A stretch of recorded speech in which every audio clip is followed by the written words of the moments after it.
Hi, welcome again. This is the Jeffrey 16 show. You're welcome.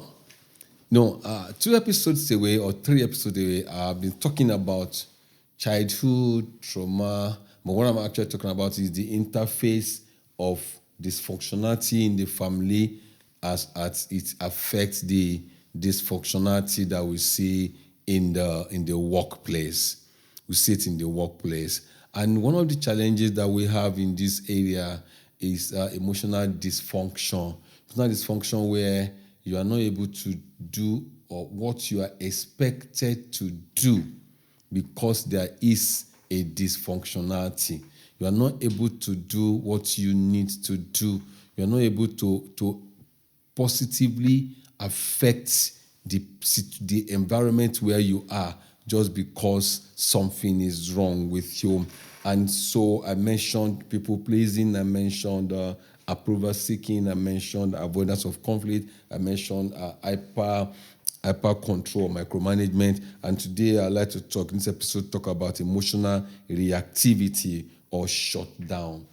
Emotional shutdown. This normally comes from all the soft trauma that manifests in outbursts. You begin to outburst, just one small thing, you flare up, and then there's emotional distance between you and everybody around you.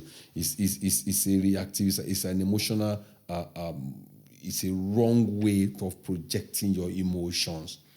I say it's the wrong way, not because you are a wrong person, but because the system that grew you, the system that built you, had trauma around it, and you are not able to resolve those trauma.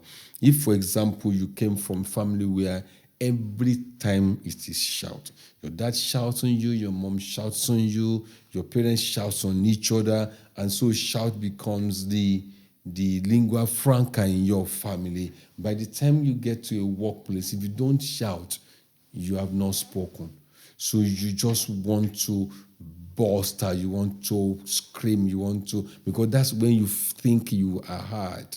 That's when you think someone hears you. But because that's what you have grown with all your life. So nobody's going to be able to blame you for that. But they think that you're going to be dysfunctional. And people will ask, why is he always doing like that? Why is he always doing like that? You don't have answers yourself. But what I'm telling you now is that those things are mirrors. They are mirrors of how you grew. But you see, you can't always sit there. You can't sit there. You can always change this thing. You can always work on yourself. You can always get a professional to help you trace it and break it. You can always grow into new things. You can always develop beyond where you are. You can't sit in that comfort zone that when I cannot do with that shouting. Now so I shout. That's not a laurel. That's not a laurel. That's not a thumbs up for you. In fact, it's a thumbs down for you if all you do is shout. And so you begin to shout on your spouse, you begin to shout on your children, you begin to shout on your subordinate, and then you begin to shout on your boss. And one day you drive in, each time you drive, you shout on other people that are driving, you shout on everybody.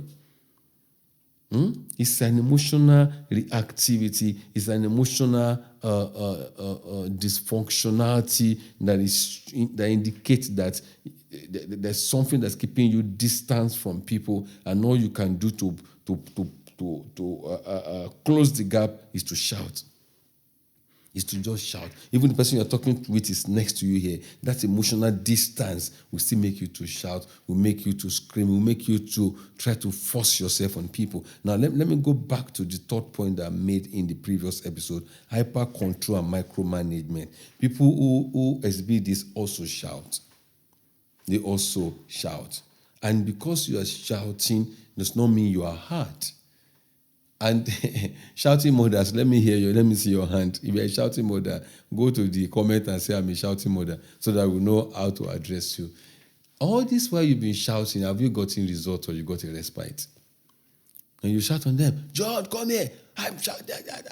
You only get a respite. Respite means that moment John complies, then he switched back into the mode.